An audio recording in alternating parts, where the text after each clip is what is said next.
डर से भी बड़ा डर। खड़ खड़ खड़ खड़ ट्रेन द्रुत गति से भागी चली जा रही थी। संध्या काल का समय था।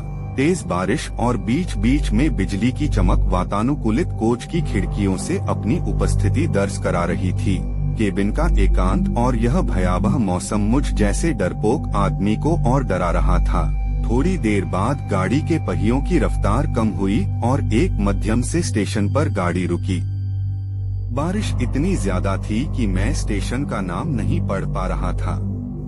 मैं अपने केबिन में अकेला था और इस उधेड़बुन में था कि कोई सहयात्री आए, जिससे वार्तालाप करते करते आगे का रास्ता आसानी से काटा जा सके और एक अंदरूनी भय जो मेरे अंदर जागृत हो चुका है उससे मुझे निजात मिल सके। तभी किसी ने केबिन का दरवाजा खटखटाया और एक शांत सा दिखने वाला व्यक्ति केबिन में दाखिल हुआ। अपना सामान आदि व्यवस्थित करने के बाद वो मेरी तरफ देखकर मुस्कुराया और मेरी तरफ हाथ आगे बढ़कर उसने अपना परिचय दिया। मैं मिस्टर घोष। वो बोला, मैं कोलकाता जा रहा हूँ पुनर्जन्म से संबंधित एक कार्यशाला में भाग लेने के लिए। मैंने उसे बताया कि मैं कानपुर में व्याख्याता के पद पर हूँ और पटना जा रहा हूँ। उसने कुछ खाने का सामान निकाला और मुझसे भी खाने हेतु आग्रह किया, किंतु मैं बहुत ही सशंकित व्यक्तित्व का प्राणी। ट्रेन में किसी अजनबी के द्वारा दिए गए खाने को लेना असंभव था मेरे लिए।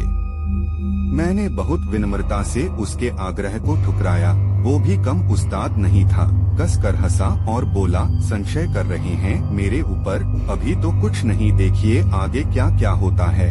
उसके यह शब्द सुनकर मुझे सांप सूंघ गया, किंतु मैंने किसी तरह अपनी घबराहट को छिपाया। कोई स्टेशन आने पर वो उतरता और ट्रेन चलने के बाद किसी दूसरे कंपार्टमेंट से चढ़कर फिर आ जाता। पूछने पर बोलता कि बीच बीच में रेलवे की नौकरी भी कर लेता हूँ। थोड़ी देर बाद मैं और वह विभिन्न विषयों पर चर्चा करने लगे। उसने पुनर्जन्म से संबंधित बातें प्रारंभ की और पुनर्जन्म को अंधविश्वास बताया। थोड़ी देर बाद उसने मुझसे पूछा कि क्या आप भूत प्रेत पर विश्वास करते हैं? मैंने कहा बिल्कुल। वो जोर से हंसा और बोला, यह सब बकवास है। मुझे भूतों पर विश्वास था, किंतु वो भूतों के अस्तित्व को नकारता रहा। रात अपने यौवन पर पहुंच चुकी थी। चर्चा उपरांत मैं वातानुकूलित प्रथम श्रेणी के कक्ष में सोने का प्रयास कर रहा था। अचानक मुझे ऐसा अनुभव हुआ कि कोई मेरे गले पर गर्म अंगार रख रहा है। मैं हड़बड़ाकर उठा, कहीं कोई नहीं। मेरे अलावा उस कक्ष में मेरा वही सहयात्री था जो सामने की बर्थ पर लेटा घोड़े बेचकर सो रहा था। मैं फिर सोने का प्रयास करने लगा।